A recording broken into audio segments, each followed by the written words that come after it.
నమస్కారం, welcome to I dream ధర్మ మార్గం కార్యక్రమానికి స్వాగతం. నేను మీ విజేత. ప్రస్తుతం మనతో పాటు ఉన్నారు దేవులపల్లి బాలచంద్ర శర్మ గారు. ఇప్పుడు వారితో మాట్లాడి మరిన్ని విషయాలు తెలుసుకుందాం. నమస్కారం అండి. నమస్కారం గురుగారు, మంత్రం నిజంగా మంత్రం చదివితే జీవితం బాగుంటుంది అంటుంటారు. మంత్రానికి నిజంగా అంత శక్తి ఉంటుందా? ఎటువంటి మంత్రాన్ని కనుక మనం చదివితే లేదా వింటే జీవితం అనేది సంతోషంగా ఉంటుందంటారు? శ్రీమాత్రే నమః, శ్రీ గురుభ్యో నమః. ఐ డ్రీమ్ ప్రేక్షకులకు నమస్కారం. ఖచ్చితంగా మంత్రానికి శక్తి ఉంటుందా అంటే ఉంటుంది. మరి మంత్రానికి చింతకాయలు రాలుతాయా అనే వాళ్ళు కూడా కొంతమంది ఉంటారు. మంత్రానికి చింతకాయలు రాలవు, కానీ చింత చెట్టు ఎక్కేటువంటి శక్తిని మాత్రం మంత్రం ఇస్తుంది. అలా మంత్రానికి చింతకాయలు రాలుతాయి. అయితే ఇప్పుడు మనకు సాధారణంగా ఒక పుస్తకం తీసుకున్నాం అనుకోండి, ఆ పుస్తకంలో మనకు ఇండెక్స్ అని ఉంటుంది. ఇండెక్స్ అని ఉంటుంది, ఇలా ఏల్ సింబల్ కూడా ఉంటుంది. సో ఈ ఫింగర్ని మనం ఇండెక్స్ ఫింగర్ అని అంటాం. అలాగే మన జీవితంలో ఒక ఇండెక్స్ ఫింగర్ ఉంటుంది, అది గురువులు. సో ఏ మంత్రం నేర్చుకున్నా మనకు కావాల్సింది ఏంటంటే ఒక ఇండెక్స్ ఫింగర్ కావాలి, అది మన గురువులు. మంత్రోపదేశం తీసుకున్నాము అంటే గురుముఖంగా గురువు చెబుతుండగా ఏదైనా మంచి పుణ్య సమయంలో, మంచి పుణ్య తిథి రోజున గురువుల నోటి వెంట అది విని దాన్ని మరొకసారి చదివి వినిపించి తప్పులుంటే సరిచేయించుకొని మళ్ళీ చదవాలి. మమ్మల్ని మా గురువులు తిట్టి కొట్టి చెప్పిన సందర్భాలు కూడా ఉన్నాయి. అలా చేయబట్టి ఈరోజు మేము ఇంత ప్రశాంతంగా ఇంత సంతోషంగా ఉన్నామని నేను భావిస్తాను. కాబట్టి ఖచ్చితంగా గురుముఖంగానే మంత్రాన్ని నేర్చుకోండి. అంటే ఎవరికి వారు అలా చేయడం అంటే కొన్ని మంత్రాలు ఉంటాయి, ఎక్కడైనా మనకు గ్రంథ రూపంగా దొరుకుతాయి. అవి కూడా ఏంటంటే ఏవీ లేవు, గణపతిని ముందర పెట్టుకొని గణపతిని ధ్యానించి అయ్యా ఇప్పుడు నువ్వే నా గురువి అని చెప్పి అగ్ని వెలిగించి హోమం జరుగుతున్నప్పుడు ఏదైనా మంత్రం నేర్చుకోవచ్చు. ఎందుకంటే ఒక 70 సంవత్సరాల వయస్సు గల వాళ్ళు ఎవరన్నా ఉన్నారు, ఆయనకు చెప్పాలంటే భయపడే వాళ్ళు ఉంటారు. ఆయన అప్పటికి ఏదైనా నేర్చుకోవాలి అనుకుంటే వాళ్ళు అలా చేస్తారట. కాబట్టి అందుకే అంటారు మంత్రాధీనంతు దైవతం, మంత్రం బ్రాహ్మణాధీనం, బ్రాహ్మణో మమ దేవత. ఒక మంత్రము నేర్చుకున్న బ్రాహ్మడు మధ్యలో ఉండి అమ్మ మీ ప్రాబ్లం ఏంటి, మీరు ఎందుకు ఈరోజు హోమం చేస్తున్నారు, మీరు ఎందుకు ఈ ఇల్లు కట్టుకొని ఎందుకు ఈ హోమం చేస్తున్నారు, మీరు ఎందుకు ఈ శాంతి చేస్తున్నారు అని చెప్పి సంకల్పము అనేటువంటి సంకల్పంతో మంత్రోచ్చారణ చేసి చేస్తారు. ఇక్కడ మంత్రం యొక్క శక్తి గురించి మీకు 2-3 ఇన్సిడెంట్స్ చెప్తే బాగా పట్టుకుంటారు. ఇప్పుడు మనకి పూజ జరిగేటప్పుడు కలశారాధన అని చేస్తారండి. ఇలా చేయి పెట్టండి అమ్మా కలశం మీద అని చేయి పెట్టిన తర్వాతకి కలశస్య ముఖే విష్ణు కంఠే రుద్ర సమాశ్రిత గంగే చమునే చేవ అంటే దీంట్లో గంగా దేవి రావాలి, యమునా దేవి రావాలి, సరస్వతీ దేవి రావాలి, అన్ని నదీ దేవతలందరినీ ఆవాహనం చేస్తారు. మరి నిజంగా వస్తాయా? వస్తాయి. ఎప్పుడు అంటే మనం శ్రద్ధగా, ఇప్పుడు ఎవరన్నా మనకు ఒక మంత్రోపదేశం చేసుకున్నారు, ఒక మంత్రోపదేశం తీసుకున్నారు, ఏం చేయాలి అంటే శ్రద్ధగా కూర్చొని ఆ మంత్రాన్ని పఠించాలి. ఆ మంత్రాన్ని జపం చేయడం అలవాటు చేసుకోవాలి. భృగుటి ముడివేసి మీరు ఏ దేవీ దేవతకు చేస్తే, ఉదాహరణకు గం గణపతయే నమః అనేటువంటి సాధారణమైనటువంటి మంత్రం, శక్తివంతమైన మంత్రం ఉంది. దానికి ఏం చేయాలి అని అంటే మంచిగా పద్మాసనం వేసుకొని బాస్పెట్లు వేసుకొని కూర్చొని ఇలా కూర్చొని ప్రశాంతంగా ఉన్నటువంటి వాతావరణంలో ఎవ్వరూ డిస్టర్బెన్స్ చేయకుండా ఉన్న సమయంలో ఆ మంత్రాన్ని విపరీతంగా చదవడం నేర్చుకోండి. అప్పుడు ఆ మనిషికి అంటే కాన్సన్ట్రేషన్ ఎప్పుడైతే మంత్రం మీద పెట్టి ఓంకారం చదివిన, అలాగే అష్టాక్షరి ఓం నమో నారాయణాయ నమః లేదా పంచాక్షరైన ఓం నమ శివాయ, ఈ మంత్రాలు కూడా గురుముఖంగానే నేర్చుకోవాలి. లేదా ఎవరన్నా అయ్యగారితోని అయ్యా నాకు ఈ మంత్రం చెప్పండి, ఓం నమ శివాయ మంత్రం చెప్పండి. ఇప్పుడు పంచాక్షరి మంత్రం ఆడవాళ్ళు చెప్పడానికి వీల్లేదా? ఎవ్వరైనా చదవచ్చు. కొంతమంది అంటుంటారు గాయత్రి మంత్రం, బీజాక్షరాలు మటుకు ఆడవాళ్ళు చదవకూడదు. అది కూడా ఎందుకు అంటే కొన్ని సందర్భాల్లో కొంతమంది ఋషులు వాళ్ళ జీవితంలో ఆడవాళ్లకు మంత్రోపదేశం చేసినప్పుడు కొన్ని బీజాక్షరాలు ఓం హ్రీం క్లీం శ్రీం అనేటువంటి మంత్రాలు ఉంటాయి కదా, ఇలాంటి మంత్రాలు చదివినప్పుడు వారు రసజ్వలగా కూర్చొని ఉన్నప్పుడు రక్తస్రావం అధికమైపోయి నాడు లోపల నుంచి వాళ్ళు మంత్రం చదివినప్పుడు వాళ్ళ లోపలికి రోగములు ఎక్కువ వచ్చేసినాయి. ఇది ఆల్రెడీ ప్రయోగపూర్వకముగా నిర్ధారణ అయింది కాబట్టే ఆడవాళ్ళు 5 రోజుల పాటు ప్రశాంతంగా పక్కకు కూర్చోండి. ఆ ఉద్దేశము వాళ్ళని ఏదో పక్కకు కూర్చోండి, అసహించుకోండి అని చెప్పింది ఎక్కడా లేదు. మన వేదం ఒకటి చెప్తే ఈ కాలంలో యూత్ ఇంకోలాగా అర్థం చేసుకుంటున్నారు. వాళ్ళకు పూర్తి రెస్ట్ ఇవ్వండి. వాళ్ళు ఏ పని చేయరు. ఈ 5 రోజులు వాళ్ళకు హాలిడేస్. వాళ్ళు తింటా అంటే మీరు పెట్టండి, వాళ్ళకి ఏం కావాలో తెచ్చి పెట్టండి, వాళ్ళకి ఏం ఇష్టమో అది పెట్టండి, వాళ్ళని కష్టపెట్టకండి, బాధ పెట్టకండి, వాళ్ళకి ఏం కావాలో ఇంకా సహాయం చేయండి. హైజీనిటీ పెరిగిపోయింది కాబట్టి వాళ్ళు పక్కనుంటే మీరు ఒకవేళ పట్టుకొని తీసుకెళ్ళాలి అని అనుకుంటే మీరు శానిటైజ్ చేసుకోండి, కాళ్ళు చేతులు కడుక్కోండి, వాళ్ళని పట్టుకొని తీసుకెళ్ళి కూర్చోబెట్టిన తర్వాత. ఎందుకంటే వాళ్ళ శరీరం నుంచి కొన్ని రకాలైన బ్యాక్టీరియాలు వస్తాయి కాబట్టి. అంతే తప్ప అంటరానోలో కాదు, అసహించుకోవాల్సిన పని లేదు. అసలు ఆ సిస్టమ్ అనేది లేకుంటే తల్లే కాదు పిల్లలే పుట్టరు, నువ్వు నేనే రావు అందులో నుంచి. కాబట్టి ఈ మంత్రోపదేశం ఆడవాళ్ళకు ఈ సెక్టార్స్లో మాత్రమే చెప్పకూడదు అని చెప్పారు. ఈ మంత్రం చదివితే ఏమవుతుందండి అని అంటే ఆరా పెరుగుతుంది.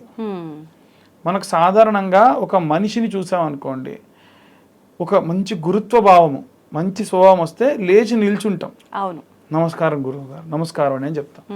ఆయన అసలు ఎవరో ఎవరికి తెలియదు, మనం వెంటనే లేచి నిలబడుతున్నాం. ఎందుకు అని అంటే మన లోపల ఉన్నటువంటి హరిషడ్ వర్గములన్నీ కూడా వాటంతటవి లేచేటువంటి శక్తి ఆయన శరీరం మీద ఉన్న ఆరా క్రియేట్ చేసింది.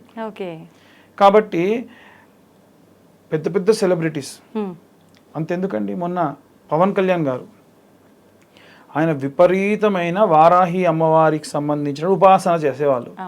దాన్ని ఎందుకు అలా చేస్తారనంటే తిట్టే వాళ్ళు తిడుతూ ఉంటారు, పొగిడే వాళ్ళు పొగుడుతూ ఉంటారు.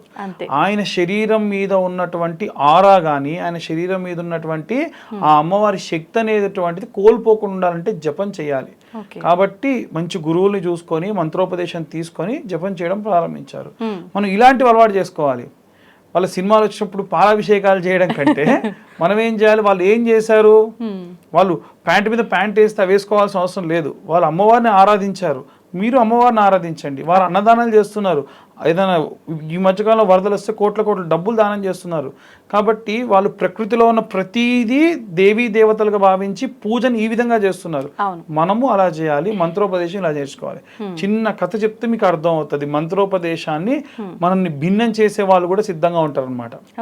ఒకసారి ఒక మేకలు కాసేటువంటి అబ్బాయి, అతను నడుచుకుంటూ వెళ్తుంటే అతనికి చిన్న తాళ్లపత్ర పేపర్ కనిపించింది, తాళపత్రం కనిపించింది, ఒక ఆకు.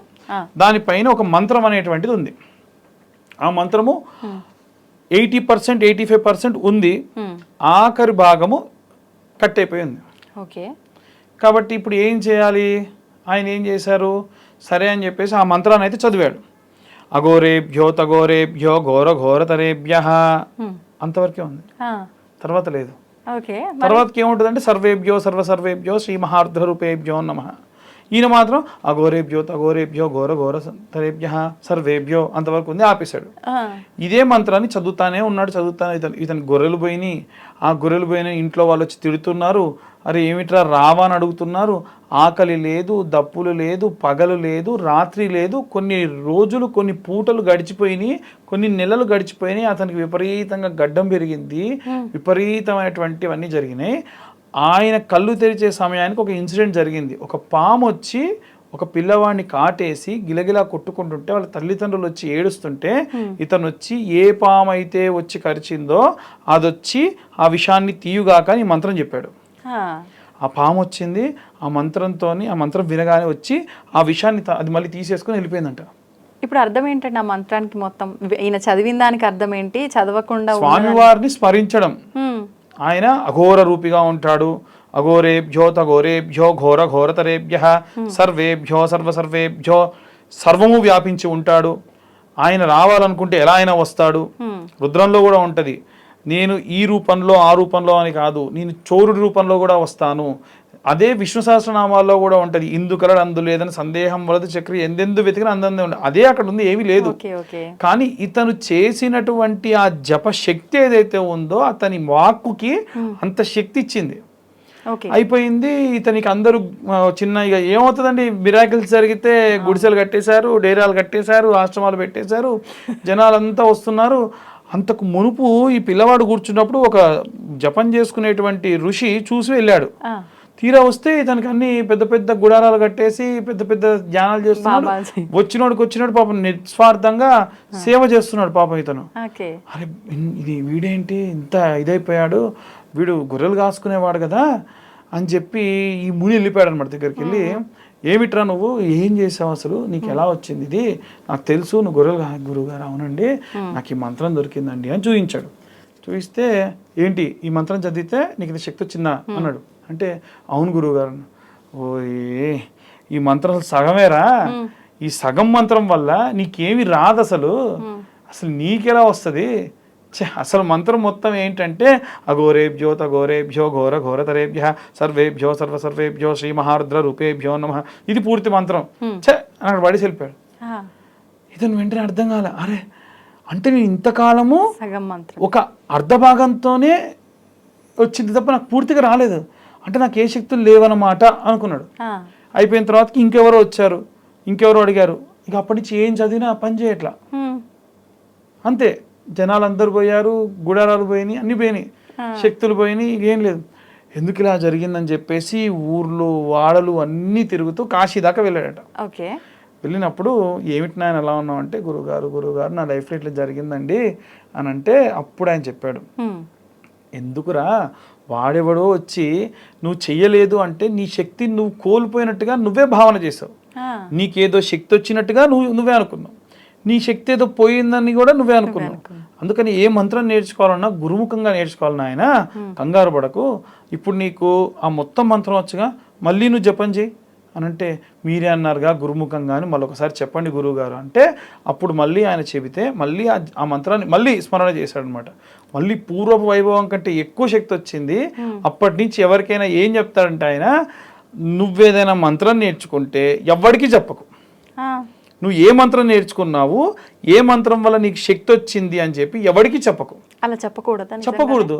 ఇప్పుడు ఆ ముని వచ్చినవి చెప్పినట్టుగా ఇదా వేస్ట్ అని అంటే, నిజంగా అది మంచి అయి ఉండొచ్చు కాక మనం ఆ శక్తి కోల్పోతాం అనమాట. నిజంగా అదేమో నాకు రాదేమో కాబట్టి మనం ఏం చేయాలి, ఏం నేర్చుకున్నా, ఏ మంత్రోపదేశం తీసుకున్నా గురువులు కూడా చెప్పేదాన్ని ఇంకెవ్వడికి చెప్పకు, ఇది ఖచ్చితం. నీకు మంత్రం వచ్చు, దాంతో నువ్వేమైనా ప్రయోగాలు చేస్తావు, ఎవరికైనా మంచి చేస్తావా చెయ్యి, కానీ ఎవ్వరికి కూడా నువ్వు అనవసరంగా ఆ మంత్రాన్ని ధారాదత్తం చేయడం కానీ ఉచితార్థంగా ఏదైనా విప్పి చూపించడం లాంటివి మాత్రం ఎట్టి పరిస్థితుల్లో చేయకు, నీకు ప్రమాదం.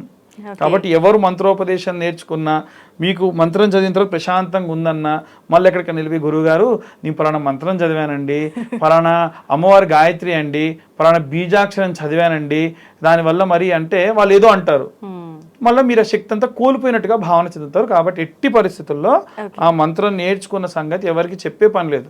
మీ జపం మీరు చేసుకోండి, మీ ప్రశాంతతలో మీ ఆధ్యాత్మికతలో మీరు ఉండండి, అంతే.